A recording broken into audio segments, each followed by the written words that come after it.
When asked how much it costs to run the services, the director doesn't know, but he he wants $60,000 of our money.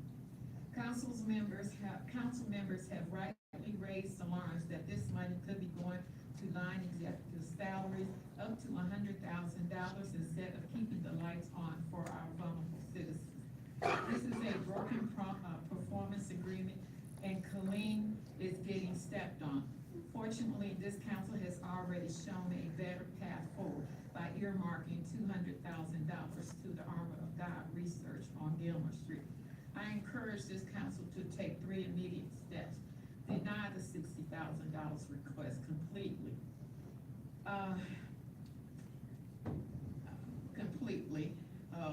Do not reward the organization that took our building and cut off our clients early and refused to provide transparent data. Direct the city attorney to review the July 1st deed transfer for conditional use violation. If that deed was, may I have an additional minute? Yes, If that deed was processed under the contract, that the service would remain whole through October the 1st, they are in structural breach. Note, city council minutes when requested documentation receipts of acceptance. Redirect our focus and our resources to support the Armor of God transition so we can build a sustainable, transparent 24/7 overnight release center with a partner we can trust. Hold the contractor accountable. If he does not hold our homeless, our most vulnerable homeless citizens, he is in breach of his contract. The contract was supposed to end October the 1st, not when he received his money. There were 2. One, 120 days at $6,000 and something a day, a month, for 120 months. The other one began that physical year for 120 months, ending October the 1st, 2026. 494, thanks you. Thank you. Madam City Secretary. Next speaker is Graham LaCaze.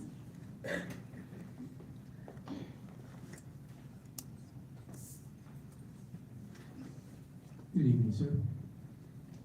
Thank you for having me, Mr. Mayor, and City Council members. I thank you very much for giving me this opportunity to speak with you. I'm not originally from here. I was planted here by God. I'm an Army veteran. I love my country. 3 years ago, I was homeless, suffering with mental illness caused from a traumatic brain injury that I suffered while I was in Germany. Excuse me just a second. Yes, sir. So I was living in a tent in Houston. I was suffering with addiction, PTSD, a lot of mental conditions. I never would go to get no help until I finally got some help. I agreed to go to the domiciliary in Temple. From that moment right there, my life has turned around. I believe God has blessed me with this, and so I started accepting the help that was out there for me. And so this is my path. The domiciliary, when I got through the domiciliary, I went through, and it explained so much to me about the mental conditions that I've been suffering with. I still suffer today, but now what I'm doing today is keeping me active in the community. It's really helping me walk through this, and it's keeping me connected with you. So when I left the domiciliary, the Salvation Army, I went to the veteran side right there. Okay, so this is the process I went through. Then from the Salvation Army, Families in Crisis got me an apartment right here in Killeen. So I'm still living in the same apartment. Coming into Killeen, I got connected with people in the community here. And by being connected with these people in the community and the people here, it started out with Bring Everybody in the Zone, who now I'm a facilitator with them. The mental health first aid training that they provided for me has kept me together. And I thank them so much, because I wouldn't be where I'm at right now without the support. Now, I got connected with the Armor of God, and I'm telling you something. It's amazing that I get to do this. I thank God that I get to do this. But I'm telling y'all something. I'm willing to work in this community. I volunteer all my time for this. This is what I do. I'm connected. I'm on the board with Armor of God now. I've met you before at our cast night. I know some of the people in here. And I'm telling you, this is something that we have to do for the community. We recognize it's a community problem. The community can solve it by coming together. And we want to partner with everybody in here. We're not trying to push anybody out. I'm not pointing fingers at anybody. I'm just telling you that it can be done if we just work through the process together. you know, it's amazing what I get to see every day, and it breaks my heart to see some of the people suffering the way they do on the streets. I've been part of Encounter City Church. We go Thursday to the 2nd Street Park, and it's touched my heart. I'm now, believe it or not, I'm now going to school at CTC for LCDC, for if I can help people with addictions and stuff like that, share some of the things that I've been through now with them, you know, so I don't get to go to the park on Thursdays anymore with my church, and I love that. I've been doing that for the last year, and it's let me meet the people on the streets and hear their needs and what they're suffering from, and then be a vessel through the armor of God to provide. May I have one more minute, please? Thank you. Yes, you may. It's being connected with the armor of God and Encounter City Church, and I thank y'all very much for meeting every one of y'all, and I'm blessed by God that I get to do this. But when we can provide any kind of help to the people that are struggling and in need and crisis and things like that, I get such a blessing, and it's kept me together. I'm not saying I'm perfect, I'm by no means, but I'm willing to work with everybody in this community and partner with the different people from the different areas of the cities and stuff like that. I'm willing to go out and just volunteer my time completely. That's what I do now. This is what I do every single day, and I love it. You know what I mean? And I'm giving back because the community that I once ran from, now I'm a part of. I've been planted here, and I thank y'all for everything that you're doing. And I just pray that you give the armor of God a chance to come see what we're doing. So I invite everybody to see it in person, because talking about it's one thing, but if you can see what we're doing, it's another thing. And when we partner with people like Sergeant Moore, that man's in the trenches. I mean, I'm telling you something, and when it means something to me to see the people getting together like that and actually fulfilling the need. I love y'all. Thank you very much, and God bless you. Thank you, sir. Thank you. Thank you. Next speaker is Cecil Brooks. Beg your pardon, Cecil Bowles. Good evening, sir. Good evening, welcome. I'd just like to start out by saying that I do not envy your position in this. I pray that God gives you wisdom and discernment to make the wise decisions. You know, I'm a board member and vice president of Armor of God, and I'm also a pastor here in this area. I'm an outreach pastor at Manna Church. And it's my privilege to serve there. I'm an Army veteran. I'm a retired DOD civilian. And God placed me and my family in this community many, many years ago, and the church is our family. And so wonderful, about 6 months ago, a lady from my church said, you gotta meet this guy that's doing a lot for the homeless in the community. Because we have served the homeless for over 25 years through Faith Temple Church and now Manna Church here in Killeen. And we have served those that need, and we love people. We believe that we are called to love God, love one another, and love the world. And we take that as a mandate, that is what we need to do. And so this lady invites me to come to breakfast, and then I go and go to meet this new guy that's doing stuff for the homeless, and I realize it's JT Hahn, and I've known him for about 30 years already. And I didn't know you were doing this, JT. And he said, I didn't know you're a pastor. And so we talked, and God immediately brought our hearts together, and Manna Church has gotten on board and partnered with Armor of God to do what we're doing here in this community. And not only Manna Church, but many churches around Killeen, Central Texas are partnering. Many nonprofits are already partnering with us in what we are doing. And we are making a difference in this community already. You've heard countless people, and there could be many more. We can fill this room with people who have already been touched by what we are doing. We're not here to talk down about anybody, what they have done. We appreciate all the things that have been done previously, but we do think it's time to do something different. And we do not believe it's your responsibility, City Council, the homelessness and the people to take care of that. We believe it's the church's responsibility. And so that's why we want to partner the churches and the organizations in this area together. It's not about Armor of God, but it is about God's people coming together and doing what he's called us to do. In Psalm 119, verse 59, it says, I considered my ways, and I turned my feet into your path. And so I consider that I hope that we all do that. We would consider our ways and our thoughts and our decisions and the effect that they have, and we would turn our feet into his path. And we would ask him. Most of you are believers. I've heard at different times some of your testimonies. I hope that you would pray through this, and God would lead you in what it is to do in this. And God is indeed leading Armor of God. And we are doing our best. And we believe God is leading us to help eradicate homelessness in this area. It does not have to be this way. If 10% of our churches would come together in this community, and it not be about them, or about their building, or about their brand, but it would be about serving God's people, we could change this community. Thank you very much for listening to me, I appreciate it. Y'all have a good evening, again, we'll be praying for you, thank you so much. Thank you, sir. Thank you so much for your Next speaker is Michael Boyd. Good evening, sir. Good evening.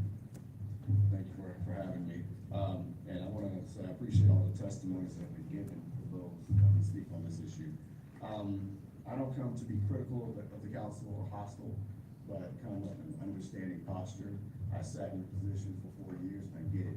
I do believe each of you do care.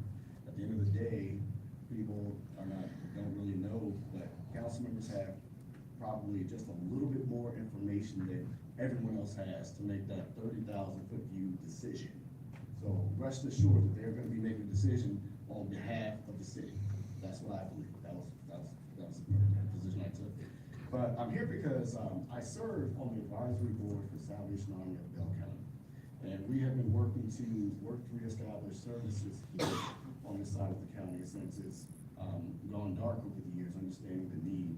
To get to the point, I watched the council meeting, the previous one, and I watched Mr. Hahn at the end make the passionate plea to the council members to get involved however you could. And I sat there and said, man, this guy's speaking with a lot of passion. Well, the next meeting, we just so happened to have an advisory meeting, and he was invited to be in the meeting. And I walked in and he was sitting there. And I intentionally sat down to listen to his story, his testimony, to kind of understand his passion. And I tell you what, I was very much impressed. This is someone who's used personal resources.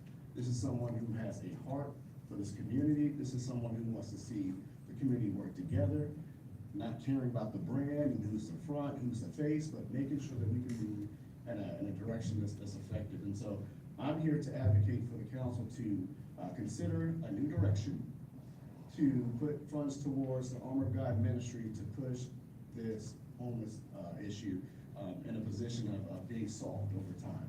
One thing I do want to harp on is that there are a lot of these organizations that are trying and determined to work together. When you're off council, you get to really understand and see that there's passion behind our constituents besides just coming here every day, all day. And they're working to put those silos aside so that we can address the homeless issue. But at the end of the day, again, you guys have that decision to make. I trust you make the best decision. And the final thing I want to say, the time I've got, is I'm sorry that you're being trolled or mocked for painting the overpasses. At the end of the day, the council knows how to chew gum and walk at the same time. The newspaper doesn't do that too well. But thank you for your service, and we appreciate you. Thank you, sir. Madam City Secretary. Last speaker is Anka Negu.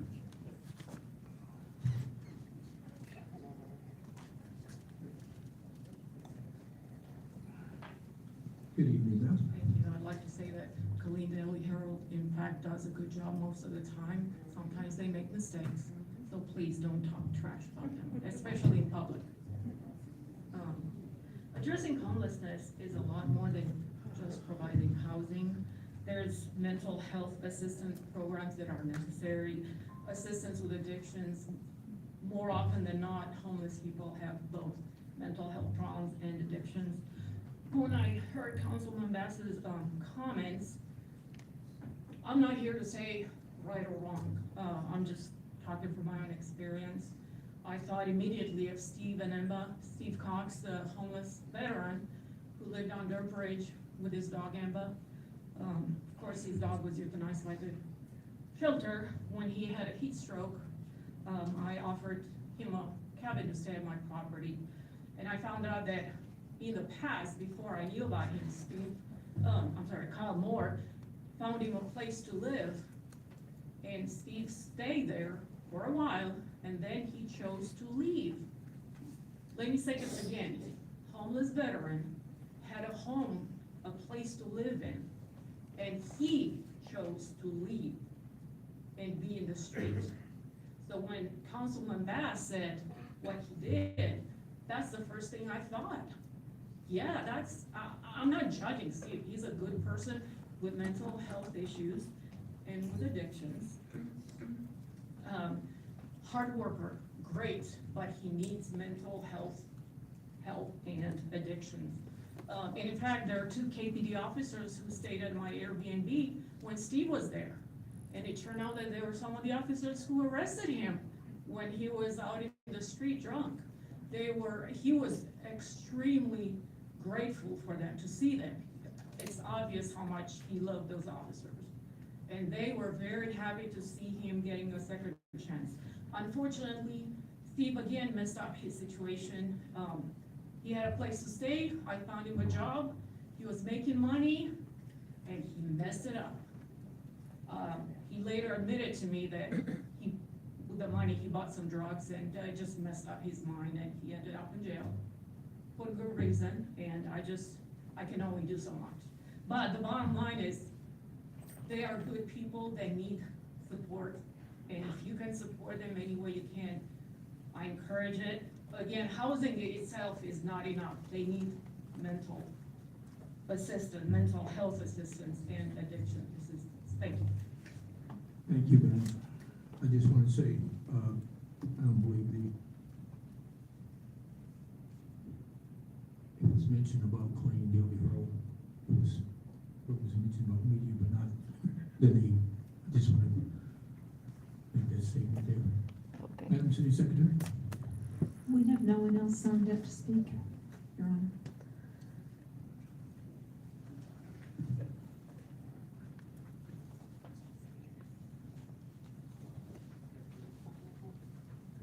Could you call it name again, now? There's nobody. Okay. There's no one left. There's nobody. All right, okay, so we'll move on. There's nobody else. I want to say, before we move on, I'm going to ask the council if you have any comments. I want to say before we, I see you, Councilmember Nashkin. I just want to say, obviously you care. You care.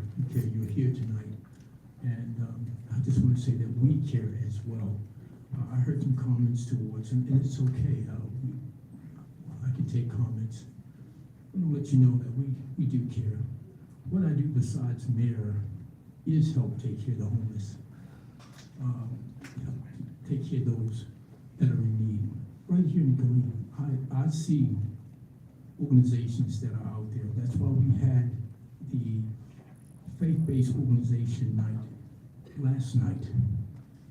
Over 240 people attended that meeting because we care enough, myself and this council, care enough to try to find solutions for our residents.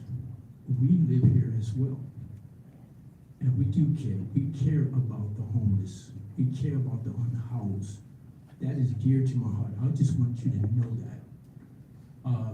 I work with, besides what I do with mayor, anytime the city calls me, the homeless outreach calls the Christian House of Prayer.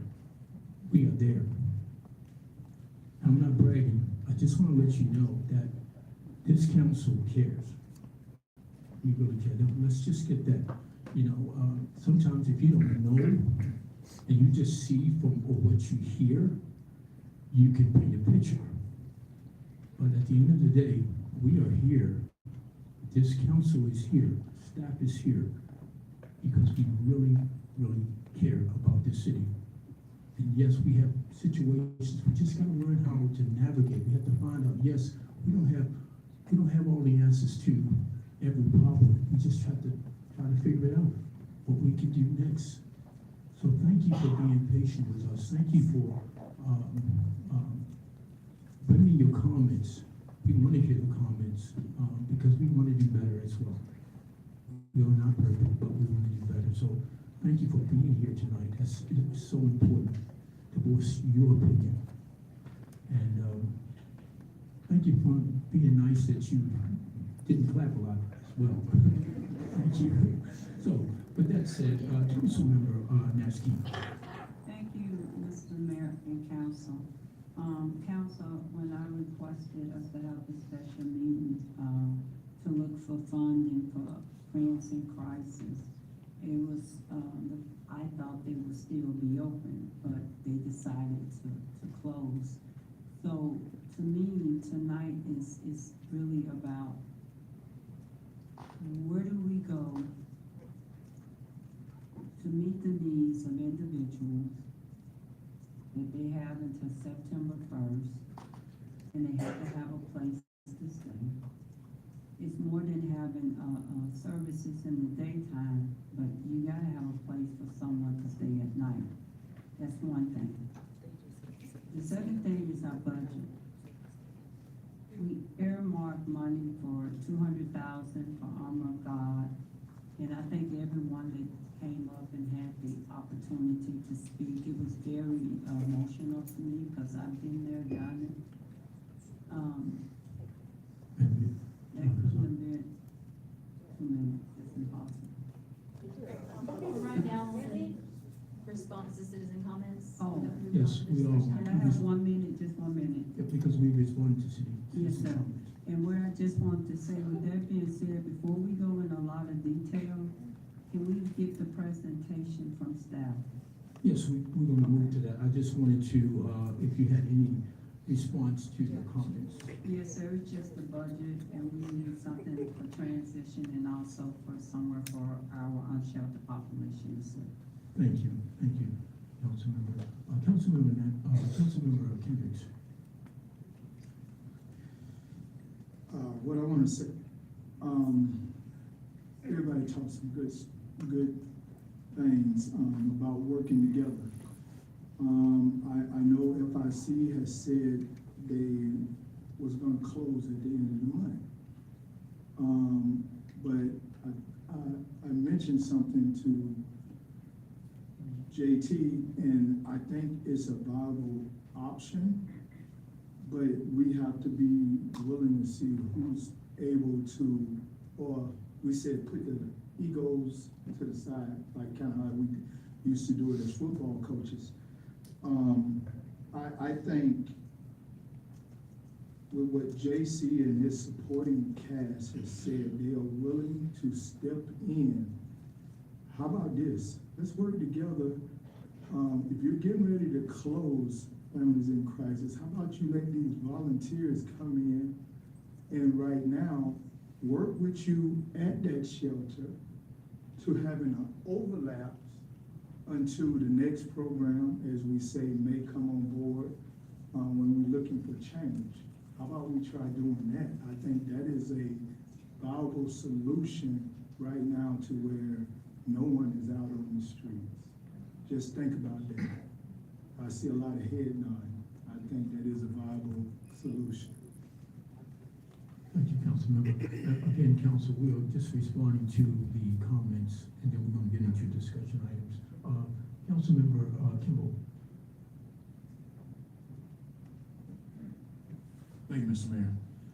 Thank you to all to everyone that had comments this evening. And I did not get the name of the speaker, but in reference to, I heard a quote saying that we are going to shut down Friends in Crisis. I would say to that speaker and to the audience, we are not shutting down Friends in Crisis. What we're doing is that some business decisions were being made that we found out about last week, and now we have to come up with a solution. So don't think that we didn't give money and then in fact they have to shut down. Our decisions were based, at least mine were, on the information that was presented. I look forward to some spirited discussion to how we can close the gap, but we didn't decide not to give money and then thus Friends in Crisis close. We received some information and subsequent information that they're gonna close no matter what, and now here we are trying to figure that out. I just wanted to clear that up for the audience, Mr. Mayor. Thank you. Councilmember Brown.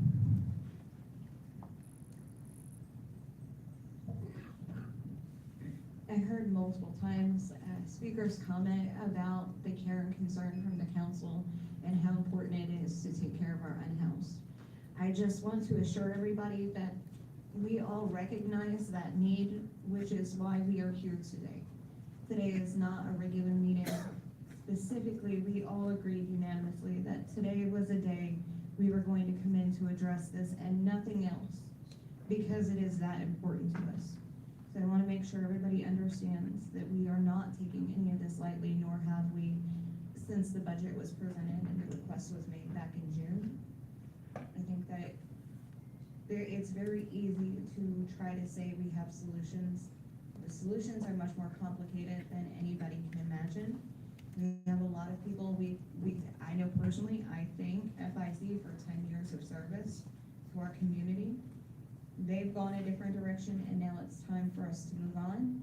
I think I might have a plan that we can talk about after the presentation, but we do understand how important this is, and we thank you for coming out tonight. Councilmember Williams. I'm so thankful for everyone's comments. Everybody came up, I heard your heart, and I thank you for coming on tonight.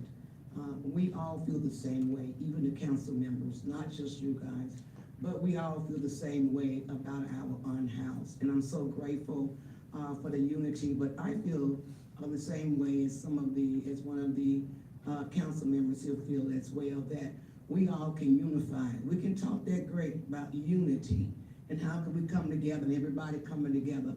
Why can't we all come together and support each other? Isn't that what it's all about? Why we all gotta be the #1 star in the game, right? Why we all gotta make the touchdown? Why can't we unify and come together? My heart is coming. Now, last week we heard totally different from last week that they were closing. And this week we're hearing totally different. So please know that the same compassion that you all want us to give to you, please return it back to us, because we feel the same compassion. Thank you. Mayor Pro Tem. Thank you. One of the constituents asked a question about how we got here. And there's a long list, I'm sure will be covered in our presentations, hopefully you'll be here for that. But I just want to let people know that how we got here was, for a couple of years, the council has been asking for clear and concise information so that we can be good stewards of our tax dollars and good stewards to the people that we know that we need to serve. So I cannot speak for the council, I'm coming from that place. My decision was not a no, it was a let's figure out how we can make this work to make sure that we're being efficient with the dollars and that the people are being served. There was a failure to provide a transition plan. My hope is that today we can come together as a collective after hearing what our staff has to say as a council and work with our community partners to find a transition plan now that we're here. Thank you. Thank you, Mayor Pro Tem. All right. Okay, we'll move on to discussion items. Madam City Secretary.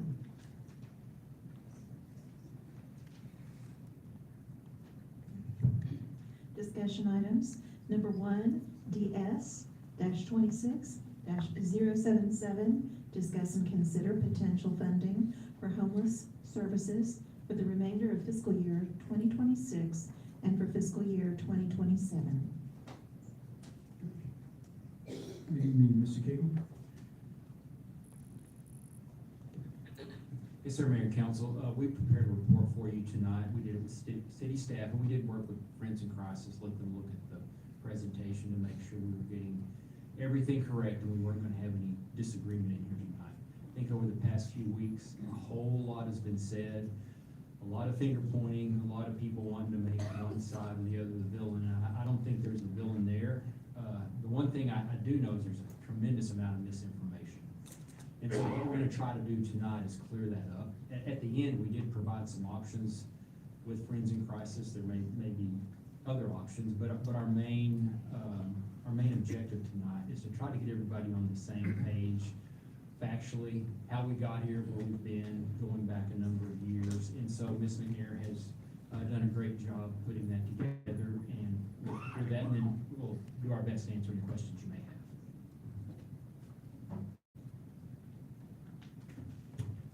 Good evening, ma'am. Ms. McNair. So I will be referring to Families in Crisis, which is the parent company or organization as FIC throughout this presentation. When I am speaking on the Friends in Crisis shelter, I will be using the term friends, so we can differentiate between the two. So FIC houses, supports, and empowers people experiencing family violence, sexual violence, and homelessness. Established in 1980, the organization began offering sheltering services to battered women and children in 1981.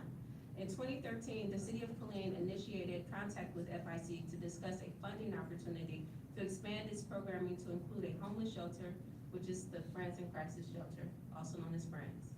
FIC added homeless sheltering to its organizational mission and submitted updated articles of incorporation to the state. So the initiative with the Friends building, 412 East Sprott, FIC actually has owned that building since 1998. They rented it for 12 years to a church to provide them a space for services. The city invested the following into the renovation: $250,000 in general fund and $510,000 in block grant. Other sources including FIC taking out a loan itself and donations from places like Meadows Foundation, Killeen Rotary, Lions Club, and others. The total renovation was over $1 million. This table shows the funding that the city of Killeen has provided to FIC since 2017. And as you can see, we have one award from our general fund, the rest coming from block grant. The other column represents the ARPA, the one-time award that the city received back during the pandemic. Since 2017, the city has provided $346,000 in local dollars and $523,000 in federal support, for a total of $870,000. Uses of city funds, since I have been with the city, and I'm sure previously it should have been this way, especially when it came to federal funds, since that's what the city mostly funded.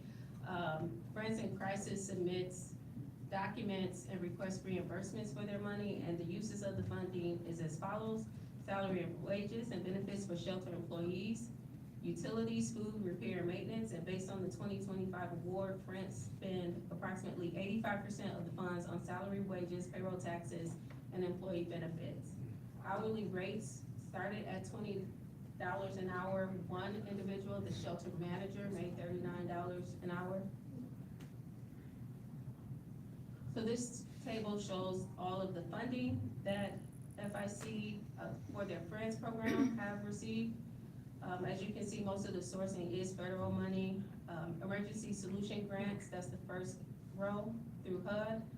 Temporary emergency relief funds through FEMA. Contract beds with the VA. City CDBG, city ARPA, general fund, Bell County donations. And each year is totaled at the bottom.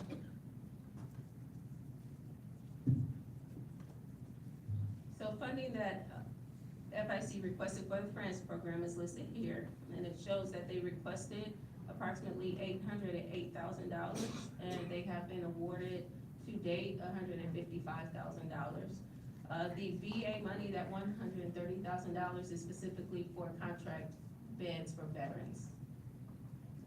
The CDBG is partial salary for a caseworker.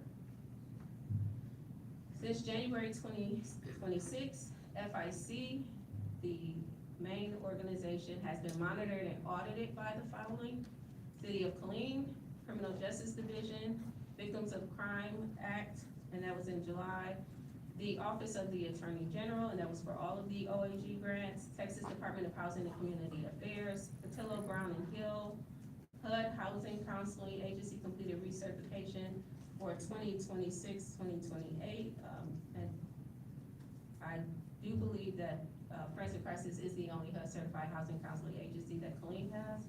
And they also received their CART, or Commission on Accreditation of Rehabilitation Facilities, in August, and that's a 3-year accreditation, their highest designation, and they've received it every 3 years since 2014. So here are their numbers served. It's easy to see that they had a reduction from 22 to 23, but then it went up pretty significantly in 24 and 25. 26 numbers won't be available until after the year concludes. So how did FIC sustain the Friends program without the city? Early in the program, the organization had more reserves available. Other federal and state grants were available. Friends was the recipient of an estate grant in 2020 for $39,000, received an anonymous donation in 2020 also for $20,000. It lost one of its annual fundraisers due to COVID-19 and the passing of the facilitator. And with the availability of ARPA funds, more people were able to obtain housing, which meant less reliance on shelter and or shorter stays. So what happened? Decreases in federal funding and the absence of ARPA greatly reduced federal grant opportunities, increase in the need for sheltering and or need for extended sheltering, increase in the costs for goods and services, including utilities. And then in March 2026, the FIC board voted to reduce operations if an award from the city was not successful. So here's a timeline of events from June 2nd, which is when the council received presentations from community partners, through August. So June 2nd, FIC came to request $350,000, which at that time was gonna be funding money for the Friends program. Staff met with FIC to discuss the next steps absent a city award, including a plan for a wind down of the Friends program. Again, on July 6th, staff met with FIC and Armor of God to consider partnering opportunities. August 18th is when the city first learned that FIC would close on September 1st due to an expedited wind down and housing of willing participants. On August 19th, the city was informed by FIC that the Friends program was ending and no funding would change the course of action. Then on August 25th, which I may have my date wrong because today is the 25th, that was yesterday, August 24th, excuse me. City staff met with FIC leadership to obtain more information regarding the closure, future services, and possibility of continuing the Friends program. So what will FIC offer? FIC will still provide sheltering to victims of domestic violence and sexual violence. Veterans will continue to be provided shelter funded through a separate contract with the VA. And I should note that that should be eligible veterans because even with that grant, there are stipulations of the type of veterans and who they can support. FIC will continue to provide housing services and placement for eligible persons based on the funding source. And the spot site will be repurposed for housing and homelessness services for any eligible person and sheltering for eligible veterans. So housing assistance provided by FIC. FIC in 2025 provided housing assistance to 673 persons in 280 households. Low-income family violence survivors and their children, low-income veterans and their families, 421 persons, 175 households. Sheltered, unhoused, 51 persons from the Friends program.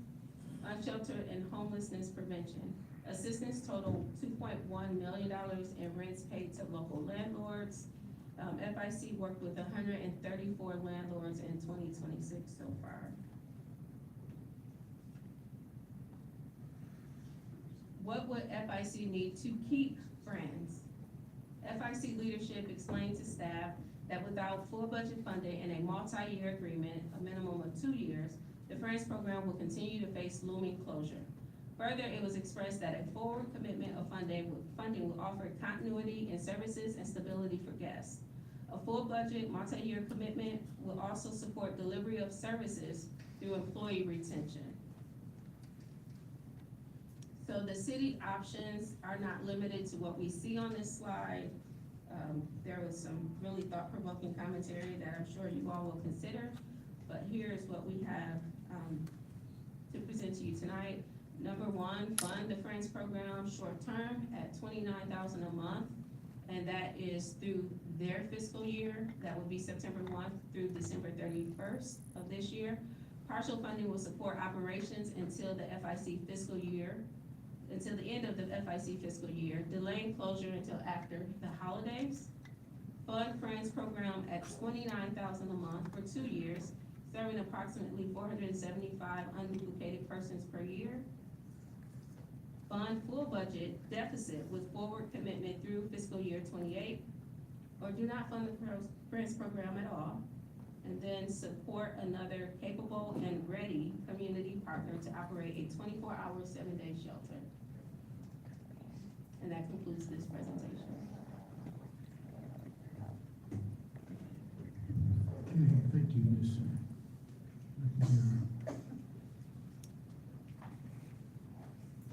Thank you. Thank you. Okay, council, we'll open it up for comments. Councilmember Nashville? Thank you, Mr. Mayor and Council. Good evening, Ms. McNair. Good evening. My question, one of your slides, I think it stated that Family in Crisis, FIC, will not support Friends unless the city of Killeen support? Or did I hear that wrong? This slide, that in March 2026, FIC board voted to reduce operations if an award from the city was not successful. So this is my concern. Just, I guess last week they were closing, so the city met with them. So the people that's currently staying there, are they aware that Friends wants to stay open if we will fund them with our three options that we have? One was for 29,000 something from now until December, which to me that makes sense because that's a transition until we have something put in place. And if we're gonna invest in another homeless shelter, it has to be 24/7, 7 days a week. Yes. It has to, because that does not resolve our problem, it's not a problem, our concerns. I'm not taking Friends in Crisis over Armor of God. I don't try to pin organizations together, because I do believe God has a purpose for both of them.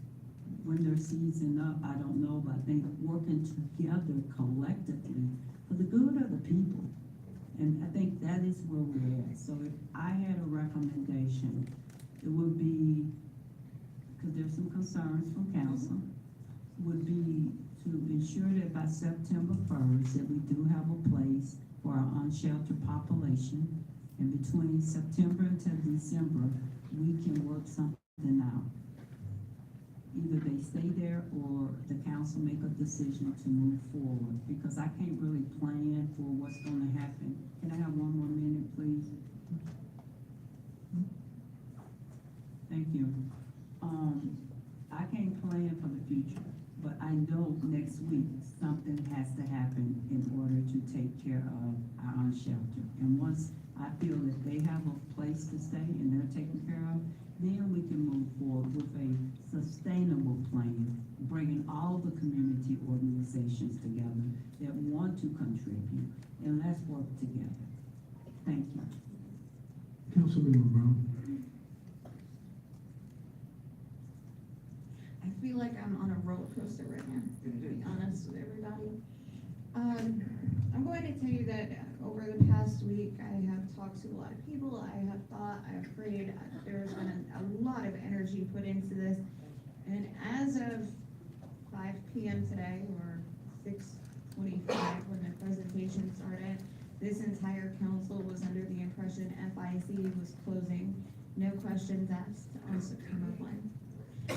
What I would hate to do is continue to try to draw this out, and every month we go into the same situation. And I respect everything that FIC has done. Again, I personally thank them for 10 years of committed service. I know that this has been a very confusing couple of months for their administration, as well as the citizens and the council. There's been a lot to consider. But with all that, we do have another option that is in the process. Will not be available until October. In theory, by October 6th rather, the council will be making the consideration so that that can be open and functioning as a 24-hour facility, if I understand properly. So with that said, and because I only have a few seconds left, I'm going to make a motion based on my idea. I'd just appreciate a second for discussion at least. And that is to take $100,000, which would be the difference between what we set aside for Armor of God, what we have discussed spending for Friends in Crisis, and we allocate that money to the Community Engagement Unit, allowing our homeless outreach team to utilize that starting September 1 and until those funds are expired, or until Armor of God or another facility is open and operational for the purposes of emergency sheltering. That would be my motion. Okay, there's a motion on the floor. Is there a second? Okay, Councilmember, second, open for discussion. Councilmember Williams?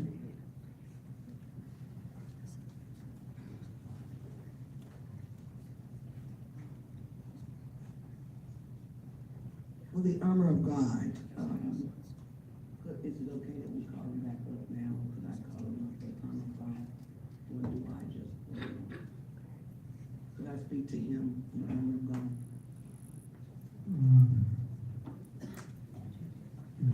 Yes. Ms. McNair, you can speak.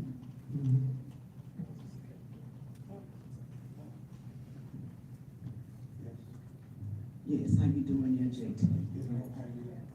I'm doing well. I have a question to ask you, and I hear, and that's just an elephant in the room. First, please establish to me, what's the difference between, again, a shelter, emergency shelter, and a transition center? Well, transition center, you're getting people where you can get them from unhoused to into a home fairly fast. Emergency center, they're coming to a crisis, they're coming to needing something, and it takes time to get documentation, it takes time to get them back healthy enough to go into a transitional house. So you're loving on them for the first, in my opinion, 60 to 90 days, and then it could go into 180 days, because there's just a lot of trauma out there, there's a lot of things that happen. So in my experience, which is not near as much as other people in this room, all I do is like to love people. So it's just, we have to catch them where they're at. We have to see where they're at. We have to address what's the hindrance. And we have to remove the hindrance and move them into a stability and into a better place. And sometimes that's 30 days, sometimes that's 180 days. But if you can't make a big change in 180 days, you're probably not fishing with the right bait. So. And your zoning, I was reading in here, that is formerly operated as a B3 zone youth shelter, right? Yes, ma'am. And now you're requesting for it to be a R3A residential. So you haven't done the ordinance nor the zone changing? I have, I'm in the process of all of that. It was a shelter before, it was a youth services shelter. Because it's been sitting since 2021, they did a major overhaul in 2020 for this long-term lease with this youth services. They lost their grant funding, and they closed it down after they did this big renovation, and it's been sitting since then. I've already started the process of getting it rezoned, which it goes to P&Z on the 14th, and then we try to push it up. Hopefully we get the push up to October the 6th. It could go all as far as October the 20th. So that's already been in motion. I've also had meetings with the city officials and the fire, not the chief, but the marshal, whoever does the fire stuff. They've come and looked at the fire suppression system, and they've come and looked at the overall condition of the building. There were some emergency lights that we fixed today. There's got a few other things that we're working on getting it to be able to pass the C of O whenever we get past the zoning. We did ask, we fought the zoning a little bit through some help from members of the council, but they said this is the best path forward is to get it rezoned into the R3A. Yes. And then my last would be, you formally stated that that you guys in doing the care, that you all would help train, you said you would employment, job training, financial literacy, rehabilitation, recovery, behavioral, health referral, transportation, family restoration, everything. This is what you guys are planning. I didn't hear from the slide of FIC that they were doing any of these things, which I would think that would be great for them, that would help them to be effective in society, is to train them up and give them jobs and things that you requested in this paper. Ma'am, you have a lot of big dreamers in this. I've been to a lot of these, and this hasn't been that many people. There's a lot of big dreamers in there, and they want to bring their dreams to help our unhoused find housing. They want to help. They want to bring opportunities to teach them to do jobs. There's, you've seen on the comments, you got tons of people that are nonprofits, they're like, why haven't you helping me? Why ain't you helping me? They're here. We're here. We saw that last night at Mayor's, bringing everybody there. We saw them on May 7th at Vision Night. People are here to serve, but it's gotta come in unity for that service. I sit with people and pray over this on a weekly basis, and we pray for jobs. We pray for ways to bring things here. This young lady right here, she can teach them to be CNAs. Like, there's hearts to do those things, but you have to come together to do it. You can't just talk about it, you gotta be about it. Thank you, I appreciate it. Thank you, JT. Yes, ma'am. Anybody? Councilmember Kendricks? Good afternoon, JT. I mentioned this, just a little earlier, and I don't like those acronyms, but I want to ask you, if we had to cross over how I was explaining earlier until you could get your zoning and everything, would you be willing to try to work to make that happen? Yes, 100%. I've got a plan. It takes time. It takes us sitting down and putting the plan forward. I've got a lot bigger plan than this right here. This isn't about an unhoused situation. This is about a unity situation. This is not about unhoused people right now. This is about bringing our city together. And I have a plan to help. I have a plan to go even past this. This is just a start. The start was the thrift store. This is just a jump in the last minute when we've known about it since June thing. Like, we've been working behind the scenes since June, but we don't know which way to go, kind of like Ms. Brown feels. I feel the same way. It's like, go, stop, go, stop. And there's not enough money in my pockets just to do that, and it's not my problem, it's our problem. And it's really not a problem, it's a gift, to give back and to serve. If we look at it as a service and a gift, it's a lot different than having to do it, or it's a problem, because these people aren't problems, they're people. So we need everybody to come along and make it happen. And it kills me to ask for any help, but I can't do it alone. I'll be honest with you, after talking with my board today, they're like, JT, you're doing everything in faith. You're stepping out in so much faith to do this. You're putting the money out in faith that it's gonna come back. You're putting your family's life in the faith that it's gonna be provided for. And I don't know that, why am I doing that? I don't even know. It's a calling that I've gotten. I really don't know. But I know that God's called me to do it. Now, whether we have the money to do it on October the 6th, I don't know. Because we're trying to get a thrift store that we've been building for a year, trying to get that so we can support this. But this is where we're at. I do have a plan. There's roughly 26 people that are unhoused right now that are in the shelter. They've been doing a great job of getting them into apartments. We've been going to each of these apartments over the last week and giving them furniture. Sergeant Moore delivered furniture yesterday for us. We are getting food, taking them to the food bank to get food so they have food in their apartments. But there are a lot of people in apartments over the last month and a half.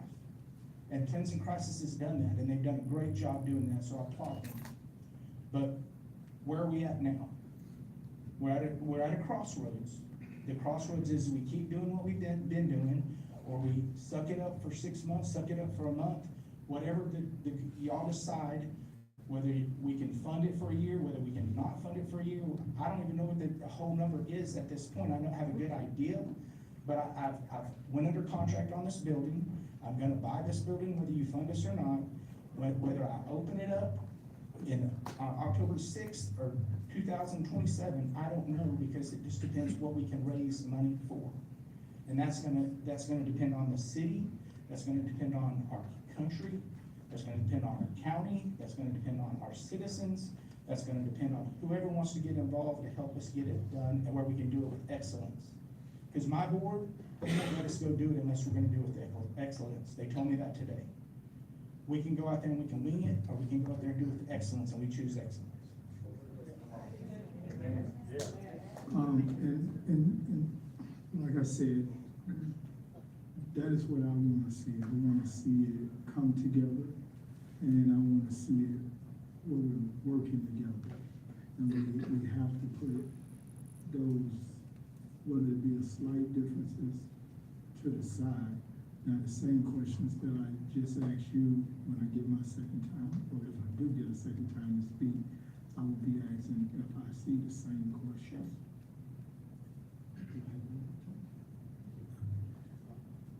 Can I get FIC?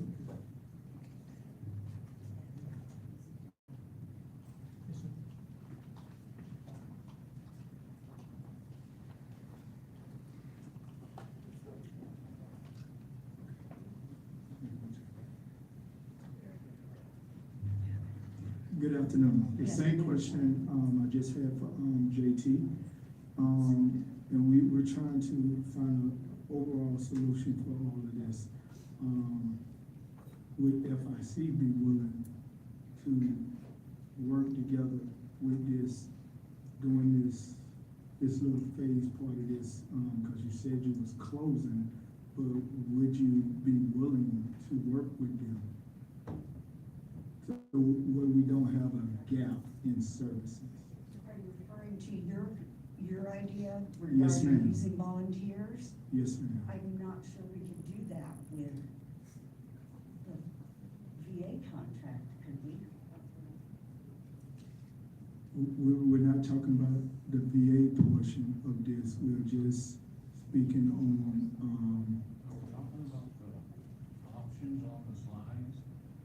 sir, the same thing I just asked earlier, and I asked JT the same question. I'm asking, are y'all willing to make this here work? Are we willing to try to make this thing work? Yes, sir. Yes. Exactly how I explained it.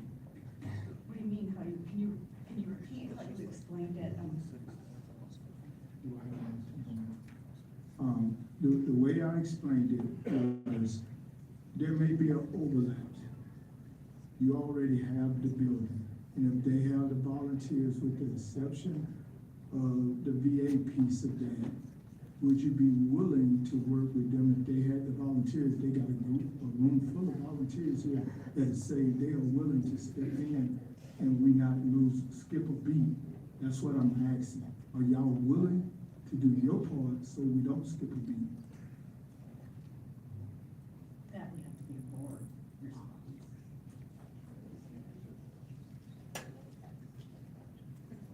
You're saying. Because we still have an obligation to continue the VA contract. I got you, ma'am. You have an obligation to continue the VA contract, which is 10 beds. Am I correct? It's 12. Okay, 12 beds, but you have a total of 78 beds, right? Correct. So we still have room in there where this other piece can take place. So are you willing to make this happen? It's a yes or no. We wouldn't be able to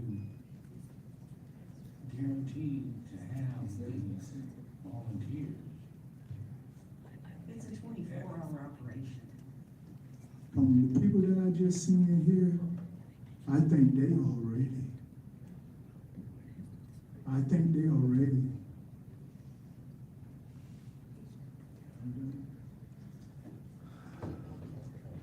Thank you, sir. Thank you. Councilmember Nashville. Mr. Mayor and Council. Can I ask Chief Lopez a question, Nurse? Yes, you may. Thank you. It's just a quick question.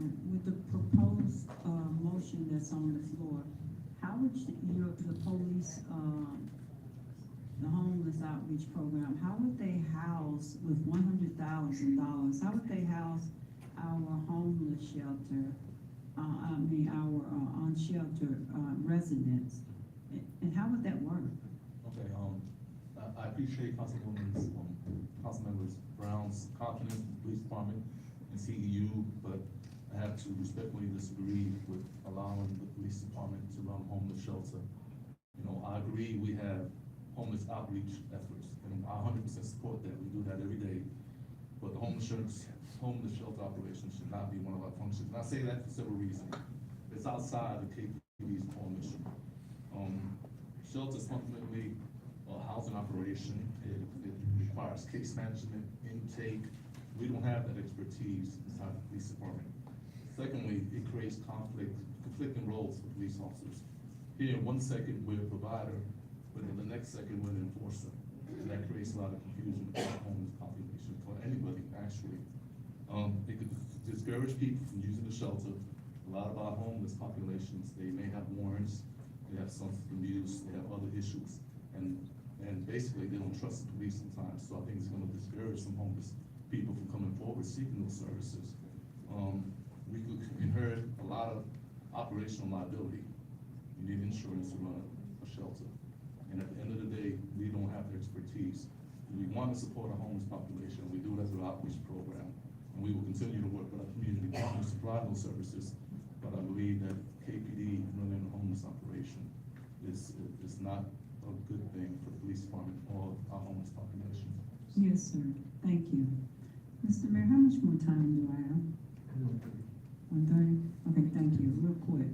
So, thank you for that, Chief Lopez. So here are our options. We have $29,000 out there here from Chief Lopez that it would take for Friends in Crisis to function monthly. And then we have the Armor of God that have some things in the works, but they need October. We're not even knowing how that's gonna work out till October, November timeframe. So I give and take November. My recommendation, though we have that motion on the floor, that if the majority of the council wanna go for Armor of God, we still have to focus on September 1st is next week. They have to be sheltered. They have to have a place to stay. So if that's your way you wanna go, that's fine, Friends in Crisis, until Armor of God is up and running. And then if Armor of God is not up and running by the time with whatever contract we come up with Friends in Crisis, then we still going roundabout in circles, have to start all over again with a solution. So right now, I know we're forecasting the future, but right now, what are we going to do for them next week? And that is $29,000. And then we get all the nonprofits together, as Councilman Kendrick stated, and we come up, like Mr. Hahn said, with a solution if that's where we want to go. But we gotta do something tonight for our unsheltered residents for next week. Thank you, Mr. Mayor, Council. Councilmember Kimball. Thank you. Tried to speak before the motion, now we have a motion on the floor, I guess I'm speaking on the motion. Is that what we're doing now? Discussion. I'm a little confused. We're discussing on the motion. Yes, sir. Can someone please repeat the motion? Because we're all over the place right now, and we have to get back to. City Attorney, could you repeat your motion, please? Yes, and please correct me if I mistake, but the motion I have is to allocate $100,000 to the community engagement unit for purposes of purchase of shelter. Thank you. All right, I'm gonna speak against that motion. He has the floor. Okay. Yeah, please clarify. Okay, clarify the motion. Thank you. So the motion was not to give the money to CEU to run a shelter. It was for the purpose of getting emergency sheltering, meaning being able to take that money and pay for hotel rooms for the time difference between when we are in between actual shelter services. It is not anything that FIC or that our CEU is not able to do currently on a more limited basis. Because of funding, it is much more limited. It's something that our community volunteers do through the HOT team, is donate money for hotels. So Chief, it was not to actually operate shelter services. So could you repeat your?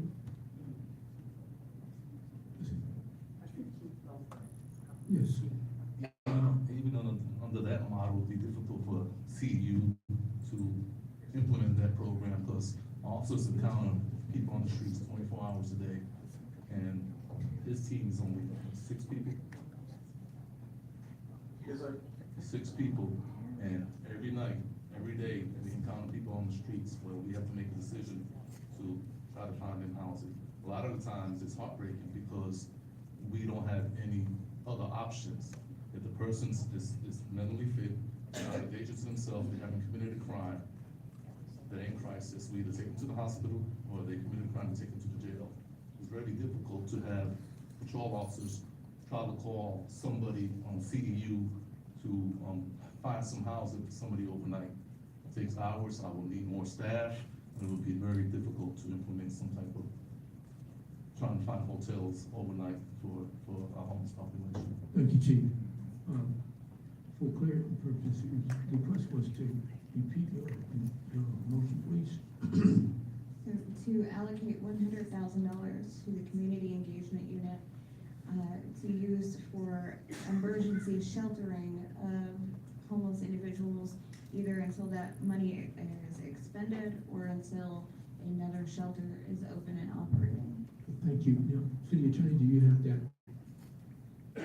clarity? I believe so, yes. Okay, now back to Councilmember Kimball. Thank you, Mr. Mayor. Thanks for clearing all this up. So I guess we're still speaking on the motion where there's no vote. Thanks for the clarification. Chief, thanks for the explanation. You pretty much said I was gonna say. That's not what you and I have done. And I don't think that's not our, that's not what we did. But thank you for clearing that up. That's all I have to say. When we get back to the discussion, because we seem to be all over the place. We had a motion, we should have been speaking on the motion, then we can get back to the discussion. So I just hope we can stay on point so we can have some clarity, because it's an important issue and we're voting on some very important things, and we have to make a decision on what we're gonna do between now and the end of the year. And if we keep giving many speeches, we'll never get there. So I just hope that we can stay on task. We had a motion, we should have been speaking on the motion. People wanted to speak before the motion when they get a chance to do that, because we have certain rules that this council agreed to abide by in our governing standards, so we have to do that also. So I hope that we can stay on track so we can get this resolved tonight. Thank you, Mr. Mayor. Thank you, Councilmember Kimball. Council, if we could speak to the motion. Councilmember Brown. No, I was just gonna clarify the motion, which I did already. Thank you. Councilmember Williams. I'm good at this school with the motion. Councilmember Bass. Thank you, Mayor. I seconded the motion because I thought it was worth exploring. But if Chief Lopez says this is not a good idea, I withdraw my second. Thank you. Councilmember Bass has withdrawn his motion. City Attorney, you just say? The second is withdrawn, and so you Yes. still have a motion on the floor, and you need a new second for it. Is there a second? There is no second, the motion fails. Okay, Councilmember Nash.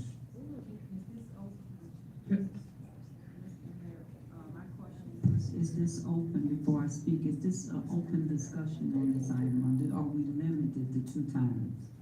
Well, you can make a motion to suspend it. Thank you. I would like to, make a motion to suspend the 2 times that a council member can speak.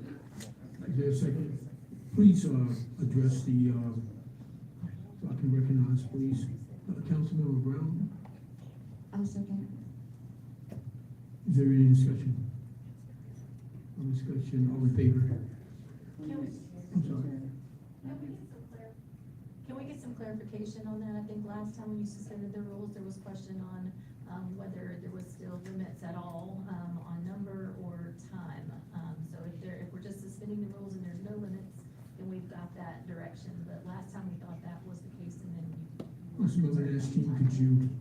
Yes, sir. What I was trying to say, that we still, to extend it, each council member can speak 4 times instead of 2, but only for 2 minutes each time. Right, well, it's like 4 times. Yes, sir. No disrespect, sir. Our governor's standards and expectation says that we can only speak twice and we can only speak for 2 minutes. And Yes. I'm requesting from the council, Mr. Mayor, to add 2 more times to speak for 2 minutes, sir. That's your motion then? Yes, sir. Okay, would you make that in the motion? Councilwoman Brown have to rescind for me to do it, or is that clear? I think we're just clarifying what the motion was. Yes, So ma'am. we still have a motion. Okay, thank you, Mr. Mayor, thank you, City Attorney. Thank you, Council. Yes, sir. Okay, so, it has been motion and second. All in favor, signify by saying yes. All those opposed, no.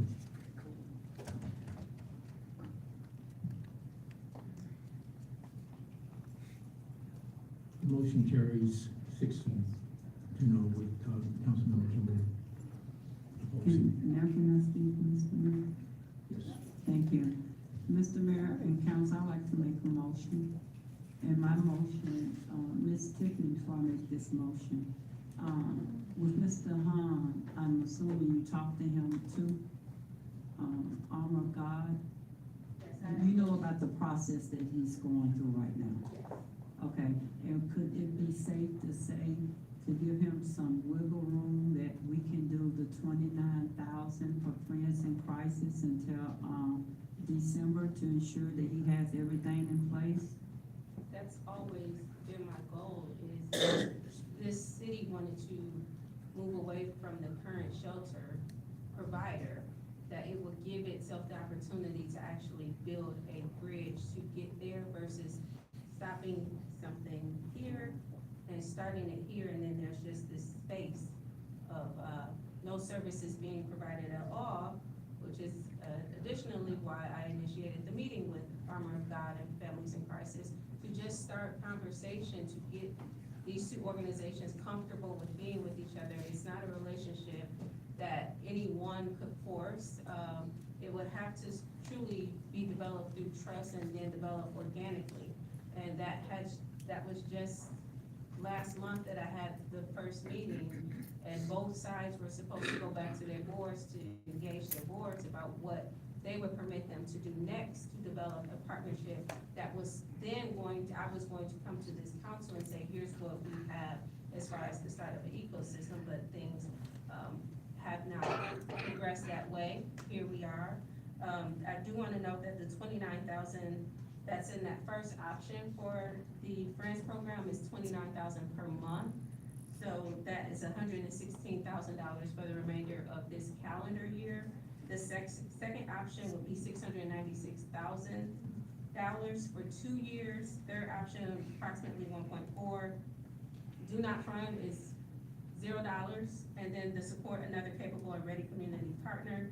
Right now, I have a question mark on the cost of that, but I did just want to know that it was not $29,000 for the remainder of the year, but $29,000 per month through Correct. December. Yes. Correct, yes, ma'am, thank you.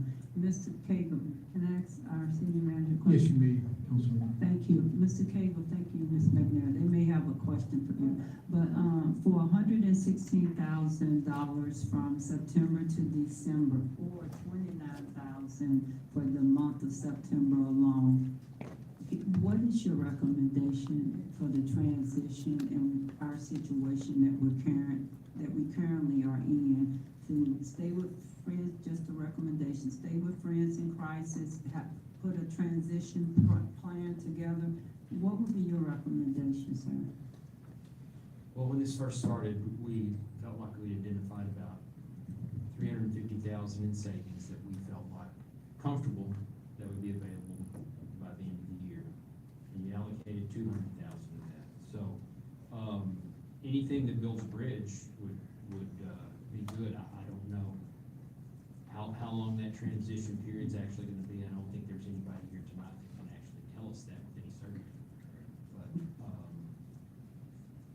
sure, it'd be my recommendation to do one or the other, to keep some sort of emergency shelter open.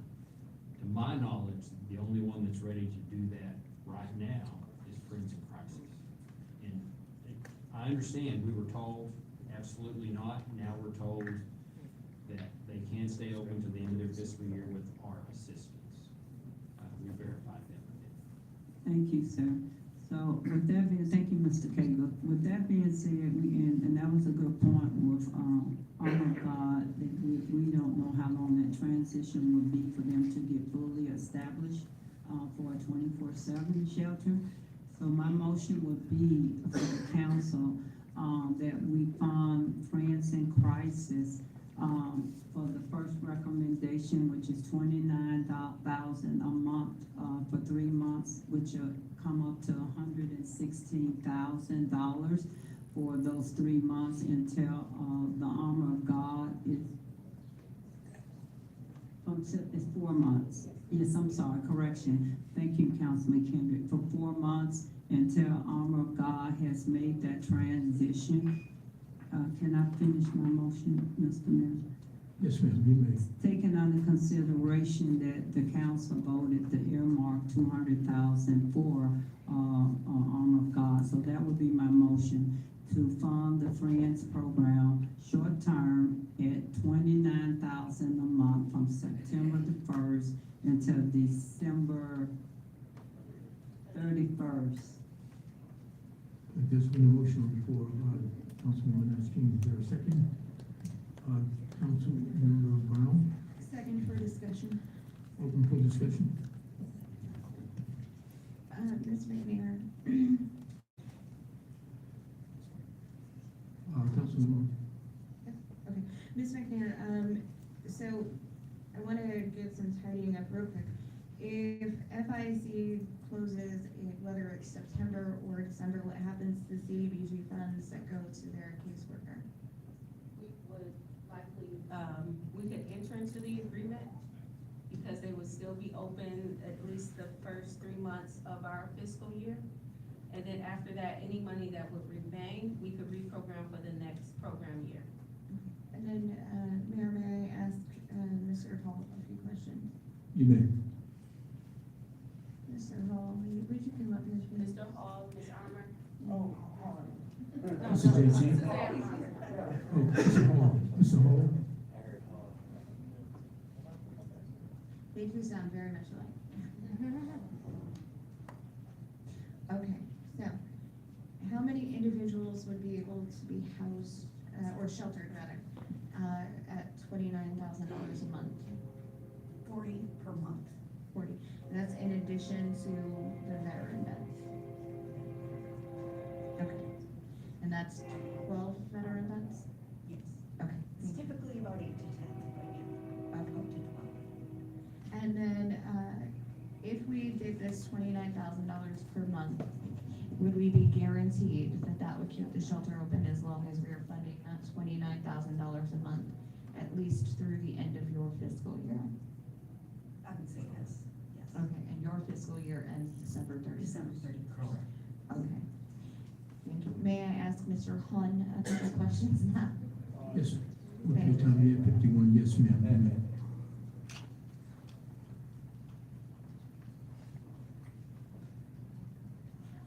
Mr. Hun, the same question for you. At this point, presumably, how many beds would you have? There's 43 in the current place, in the current 1002 Medical Drive, there's 43 with the option of getting it up close to 50. And then if we needed to go into a crisis situation, adding cots and stuff like that, for any emergency, we can get it to 100. Okay, and I forgot to ask friends this question, but should we require a warming center during the time that you're operating? Would you be willing to do the warming center under whatever funding you get from the city?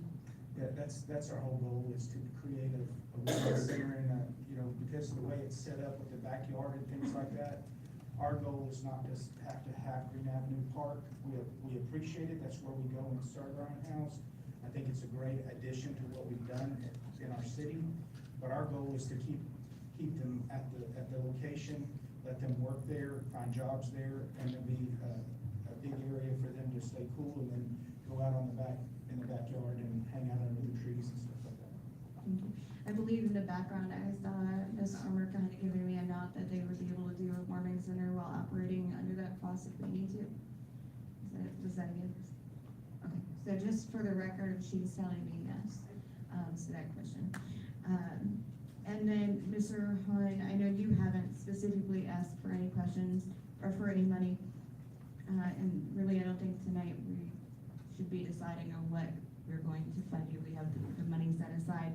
but when you come back, would you be able to bring us a budget? Sure, I've worked on a budget, I've worked on kind of how we would want to be set up to do this at with excellence. My heart says to open up tomorrow, my board's heart says, hey, hold up. So they're giving me wise counsel, which we're supposed to give them. But we want to do it with excellence. The building's set up. The building doesn't need a lot of capital improvements. We purchased the building for $700,000. We've got to put $100,000 down. They're carrying the note at 7% on a 7-year balloon. That's what we've done. We're gonna do it whether we get money or not. It's how fast we're gonna be ready to go and do it with excellence. There's limited money when we're investing our money into this building and we're investing our money into Gilmer Street. We've got limited money. So for me to ask you for money, it's not in me to do that, because I believe that we can do it as a community.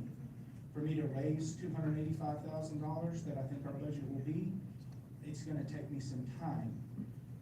We're hoping that the thrift store will step in there and just start rocking and rolling in September. But there's some things out there that's still, up in the air. We're ready, we're willing, our hearts are there, and I know, and I appreciate Ms. Nash for her concern, but like, we're having faith in the city, we're having faith in our community partners, and we're living by faith. And I know that sometimes when you've been so reliant on government, you've been so reliant on guaranteed funds, it's easier just to say, let's just do the guaranteed funds. We've got a plan for a succession plan for the 26 people that are there. I've talked with different people that are in this realm to try to come up with that too. I mean, I've got a whole plan for that. I don't know that this is the time or this is not the time, but I have a plan to try to help in the transition as well, so. Thank you. And all that to say, we are out of time to make a decision and make sure that we don't have people out on the street, until, for a month or more, probably for more. So for that reason, I will support this to make sure they're taken care Your time of is up, ma'am. during that gap time. Thank you. Councilmember Kimball. Thank you, Mr. Mayor. Just for the record, can I get the, repeat Ms. Nashkeen's motion, please? Yes, City Attorney, would you repeat that, please? The motion on the floor is to fund FIC option 1. You see on the screen right now, $29,000 a month from September through December, 4 months. Thank you.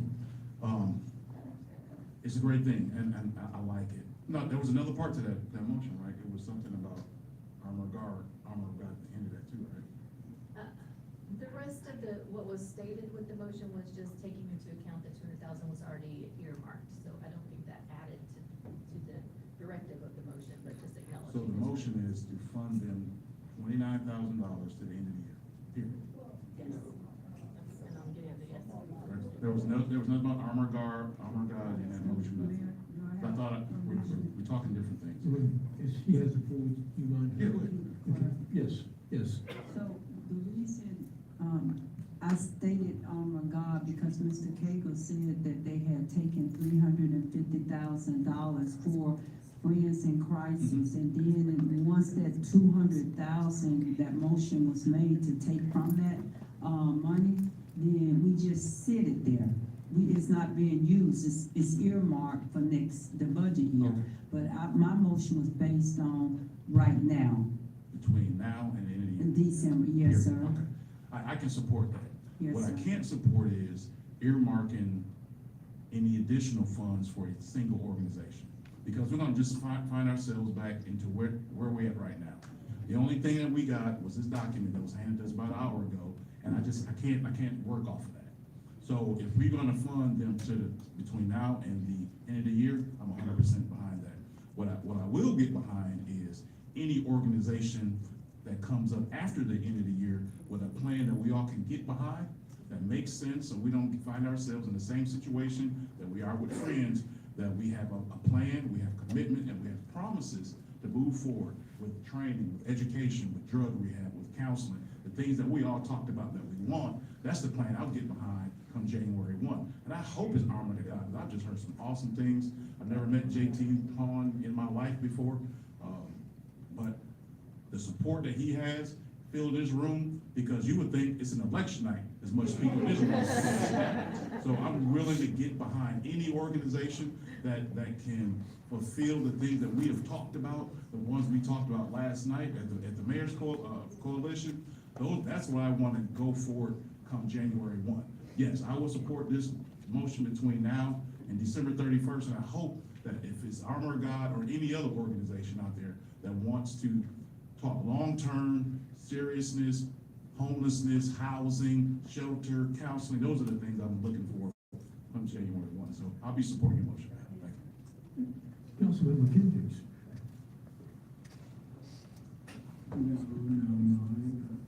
I like everything everybody said. So, with that being said, Mayor, I agree with, Councilwoman's, motion, Councilwoman Nash's motion, and just echoing what, Councilmember, Kendrick said, that this is what we're here for. We want to find a solution, a long-term solution, and I just think the city needs to get ready for change. Sometimes change is good. So that's what I'm looking at, and I'm good with it. Councilmember Williams. Yes, I agree with Councilwoman Nash King motion as well, but with funding the families in crisis, $29,000 you said per month, and the $100,000 per year, and with the earmarking for the Armor of God, could we get it when we earmark the family Armor of God? Could we get a verified project? Because everybody was talking about now, in order for that $200,000, could we get verified project and your verified zone and ordinance? Because you still don't have all of those things, and then establish conditions. Could we get all of those first before we even release any funding to Armor of God? And that's why I think, but I'm totally in agreement with the motion that's on the floor. I'm totally in agreement with that. I agree with Councilman Kimball as well. Mayor Tim Gonzalez. Thank you. I appreciate the work that you've done, Ms. McNair, to bring this back to a center, because like some of the other council members have said, I was extremely confused when Friends in Crisis, we were planning for fiscal year 27. Then they said that they were gonna have to close sooner than that, and we went from October planning to all of a sudden we need it right now. So that's kind of what's put us in this situation. So I understand that you've brought it back to the center, and I appreciate the work that you've done here. Now, if the city dollars are being provided, then we should definitely be investing our dollars in outcomes, not simply operations. And so when I say that, to say what I mean is that we definitely need a homeless transition plan with a reinforced framework. And I think that we also need to understand exactly what is expected of them in this time that they're going to be providing services. I just want to ensure that there's funding, I believe, already available. It's been said that they've got funding for veterans. So the dollars that we're providing out of that $29,000 will not cover the veterans because they've got a separate funding pool for that. Is that correct? That is correct. And when I asked them specifically about their veteran money or non-veteran money, I was told that the veteran money is what they use strictly for veterans. They don't use non-veteran money for veterans because there is enough to cover the beds that they have now. Okay, and so do we know I think the questions were asked about the beds per month, and there's 12 veteran beds and 40 others, but do we know how many families are remaining? Because I understand that they were working with the community to place folks in housing. How many are actually remaining right now? And that changes for them day to day. 23 right now. 23 families remain. 23 individuals, I'm sorry. And have they provided you a transition plan, since they've now determined or been able to determine the dollar amount that they need to operate or what they're willing to accept at this point from us? Did they provide you a transition plan? No, this conversation just occurred yesterday morning in preparation for this meeting this evening. So no transition plan has been created. And we really did, for me anyway, wanted to hear back from the council on what your prerogative would be as a body. Okay. So then my recommendation, I'd like to make an amendment to the motion, keeping all the terms, which I can agree with on the monthly, but that there be a framework for a transition plan from this period of December. But we received this prior to, so maybe within the next month or so, within the next 30 days. So that way we're not scrambling at the end of this transition, back at square one, trying to figure it out. I would like to see an actual transition plan from the folks that are taking care of the people that they say they're taking care of. Thank you. That's my amendment to the motion. There's been an amendment to the motion, and Mayor Pro Tem, to clarify that, you're saying you want to, would you clarify that? Yes, sir. I'm just requesting a transition plan from Friends in Crisis within 30 days of receiving the funds. So I'm in agreement with the motion. I just want a transition plan from Friends in Crisis for the end of December. Okay, is there a second to the amendment? Councilmember Bass, I'm looking here. Now, I was gonna Okay. speak on the original. Okay. Councilmember Kendricks. Councilmember, okay, it's been seconded by Councilmember Kendricks. Okay, we open for discussion in reference to the amendment. Is there any discussion? Councilmember Bass? Wait, no, I don't wanna. Okay. We have 4 times, okay. Okay. May I ask, Councilwoman Nash King, does she support this amendment? Yes, sir, I do support the amendment, but if we don't have anywhere for them to go, at the end of December, then we're coming back again to discussing it. But I do think there should be a transition plan if there's a place to go.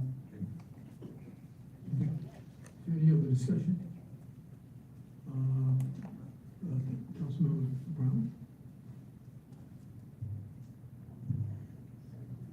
So rather than putting a contingency on the funding on Friends in Crisis, bringing back a transition plan to us, because by putting that contingency in place, if they fail to do it, then that would mean we wouldn't be able to fund them because then they weren't meeting the terms of that.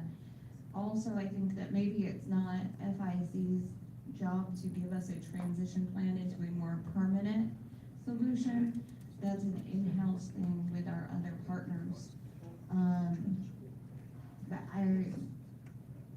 may I ask for clarification on that? You may. Mayor Pro Tem? So thank you. I'm not asking for them to solve this mess that's kind of been created at this point. I'm asking to please, before we end this term in December 31st, we need to know, to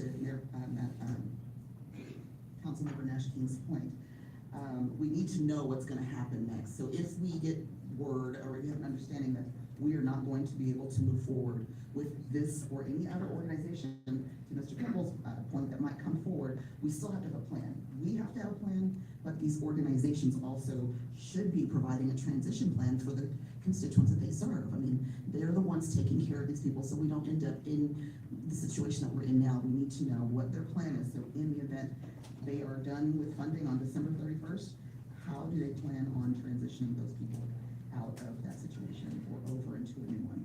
Okay, and to that point, what I was going to request or recommend is that we figure out the funding for September at a minimum. September through December looks like the way we're going right now.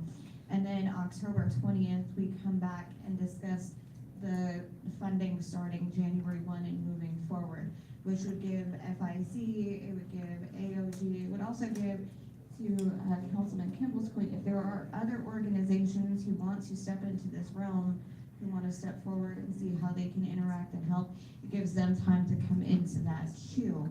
So rather than amending an amendment, if that would be amenable to you, to say that we come back with a longer term discussion in October. That way they can come back with their plans, the staff has time to work on a plan and communicate with them. Doing it in a week, I don't think is gonna work. Okay. or a month rather, even at that. Okay, are you asking her? Okay, well, city manager, Mr. Cagle?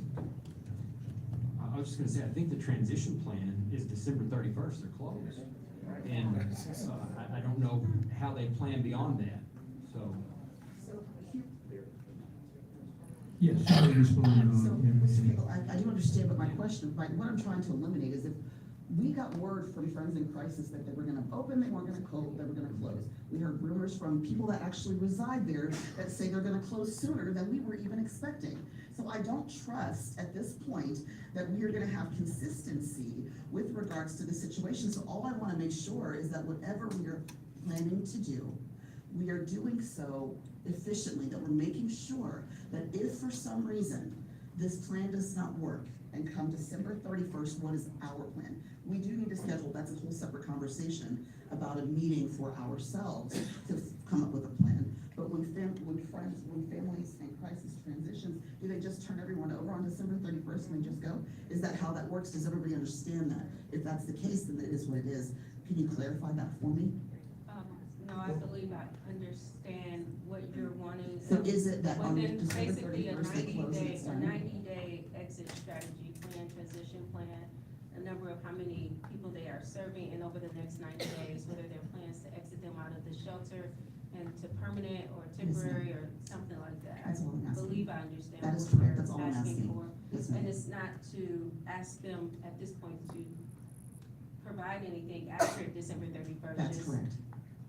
what do you do with them on December 31st? You can track where they went or how they exited the That's it. facility?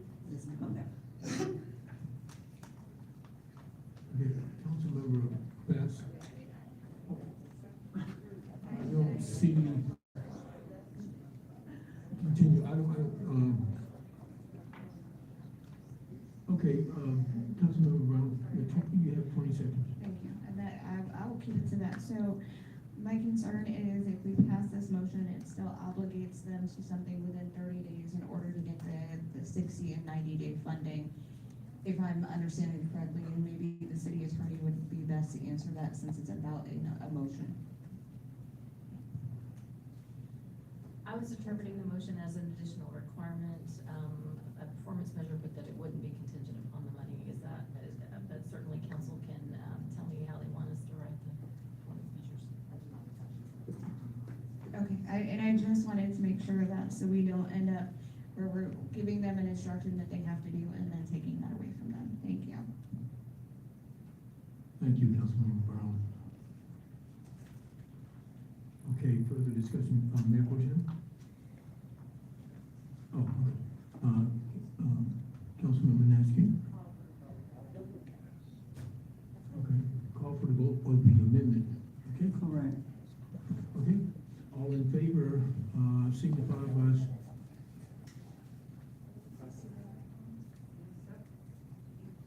Second? Thank you. It was second by Councilmember Kendricks. All in favor, call for the vote.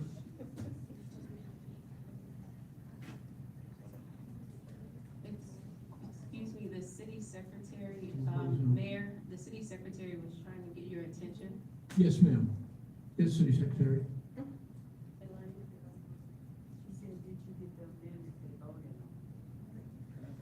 There's a call for the vote, made by, Councilmember Nash King, and I believe that the mayor said the second was, Councilmember Kendrick. That is correct. So we're voting on a call for the vote. All in favor, signify by saying yes. All opposed, no. Call for the vote. Okay. Motion passed, 7-0. Okay. Okay, so now we vote on the amendment. All in favor of the amendment, signify by saying yes. All opposed, no.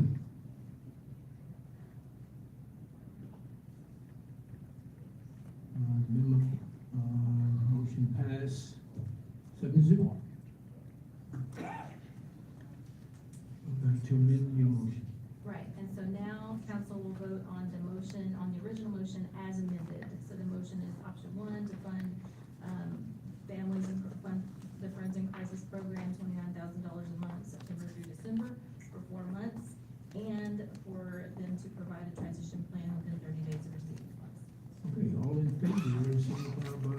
Yes, we vote now.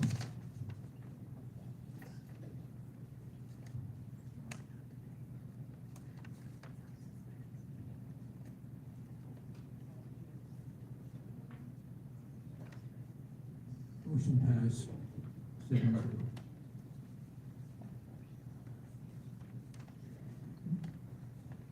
Okay. Is there anything? That's it, okay. Okay, I think that we have it, that's it, and, Councilmember Hendricks. You have to, okay, any discussions? Council? Okay, let's see here, Councilmember, Brown. Before we adjourn, I just wanted to, and I can't make the motion right now unless someone withdraws their second in their motion. But before we actually leave here, I think it's important that we have a follow-up date set because January will be here before we know it. So I wanted to have us officially set a date to come back and continue this discussion to determine what happens starting in January. Can we not do that? No, I can't make that motion unless they withdraw their motions to adjourn. Okay, Councilmember, nope. Okay, is any other discussion? All in favor, say aye. Okay. All opposed? Motion fails. Motion carries 5-2.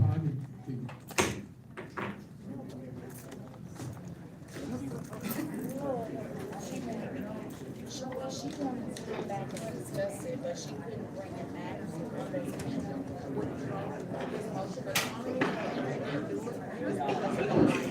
That's it, all she wanted to do was take it out.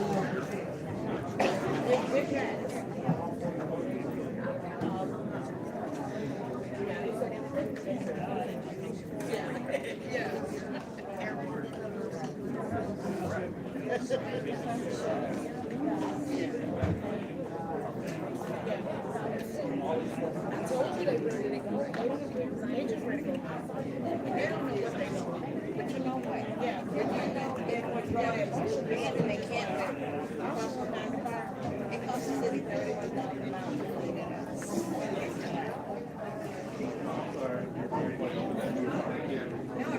No, they can't list it. They had over there.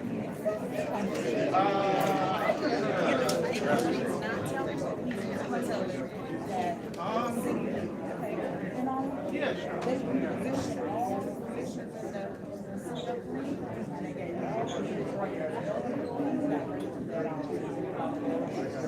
they reposition the time.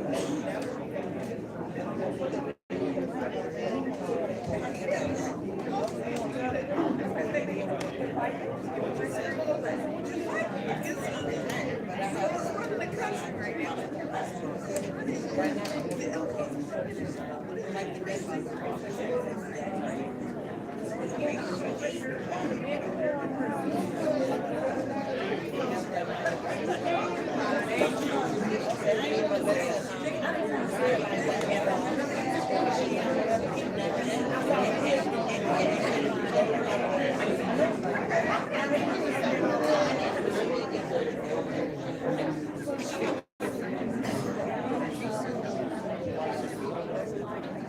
how you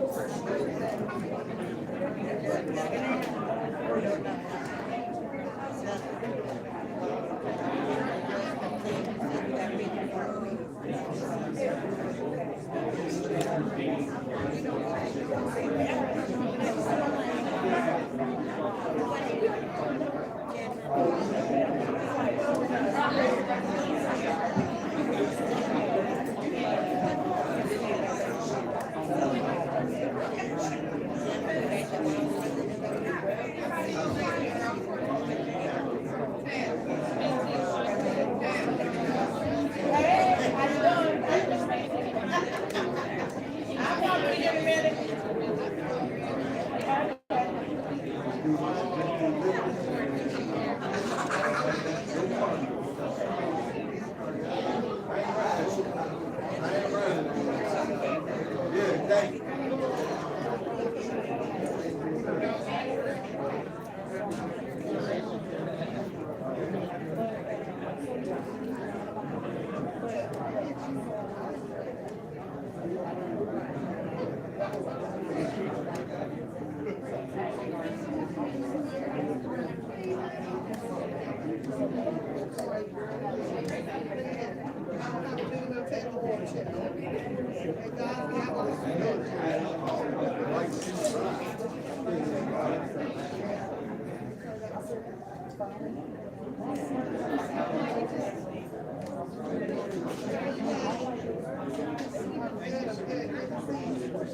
Oh, no. Yeah, that's trouble.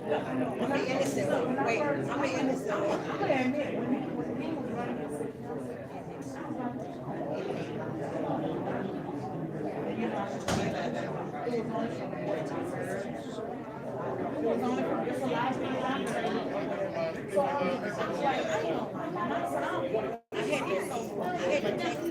I texted her that her girlfriend got arrested.